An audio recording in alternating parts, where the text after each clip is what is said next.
Attention, regardez bien. Cette femme est clairement une dirigeante hors pair, à la tête d'une fortune de plusieurs milliards, avec des capacités exceptionnelles. Pourtant, lors du mariage de sa propre sœur, elle est humiliée comme une simple mendiante. Même ses deux enfants sont insultés et traités de bâtards. Et tout cela remonte au jour où, afin de protéger l'héritage secret laissé par son mari, elle est revenue au pays avec ses jumeaux. La femme s'appelle Shu Mingyu. En apparence, elle n'est qu'une mère célibataire ordinaire. Mais sa véritable identité est celle de la chef d'une mystérieuse organisation. Quelques années plus tôt, son mari, un scientifique de génie, avait accepté de divorcer officiellement afin de protéger une découverte capable de changer le monde. Finalement, il a perdu la vie à cause de cette invention. Désormais, cette découverte se trouve entre les mains du frère cadet de son mari, Fu Linan, ce qui attire également l'attention de la redoutable organisation Black Eagle. Pour protéger l'œuvre de toute une vie de son mari, Shu Mingyu décide de revenir au pays avec ses enfants afin de se rapprocher de Fu Linan et de protéger ensemble cet héritage. À peine rentrée, elle emmène les enfants dans un restaurant de luxe. Les deux petits commencent alors à vouloir trouver un nouveau papa pour leur mère. Et le destin semble faire les choses à merveille. Un homme s'approche soudain de leur table et se présente comme Fu Linan. Shu Mingyu est choqué et l'appelle instinctivement « petit beau-frère » avant de réaliser sa faute. Son cœur s'emballe immédiatement, son identité aurait-elle été découverte? Mais ce que dit ensuite Fu Linan la laisse encore plus perplexe. Cet homme est le puissant président du groupe Lintian, une entreprise valant des milliards, et également la cible de sa mission. Pourtant, il la prend simplement pour la femme avec qui il devait avoir un rendez-vous arrangé.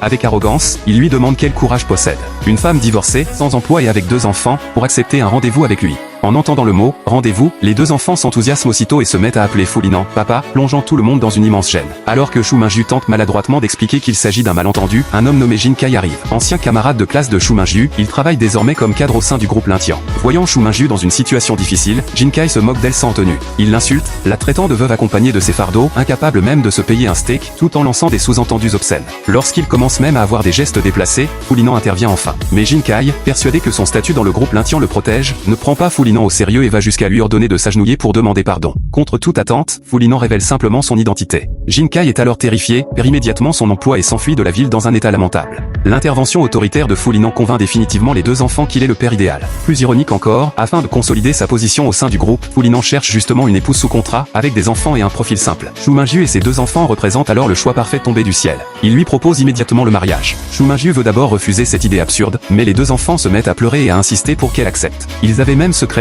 apporté le livret de famille pour l'aider. Pour réaliser le souhait de ses enfants, mais aussi pour mieux protéger l'héritage de son mari, Shu Mingyu finit par accepter. Ainsi, une dirigeante toute puissante et un magnate milliardaire se retrouvent mariés après s'être connus moins d'une journée. Les deux conviennent cependant qu'il ne s'agit que d'un mariage contractuel et qu'ils ne devront pas interférer dans la vie de l'autre. Shu Mingyu doit ensuite assister au mariage de sa sœur, Shu Fangxin. Fu Linan promet alors de préparer un cadeau prestigieux et de venir personnellement au mariage afin de donner du prestige à son épouse. Mais lorsque Shu Mingyu arrive avec ses enfants, ce ne sont ni l'affection ni les bénédictions qui l'attendent, mais une avalanche d'humiliation. Depuis toujours, sa sœur Shu Fangxin la jalouse. Désormais mariée à Subin, un cadre du groupe Lintian, elle est devenue arrogante et méprisante. En voyant sa sœur vêtue simplement et accompagnée de deux enfants, elle l'insulte publiquement, la traitant de mendiante venue profiter du repas.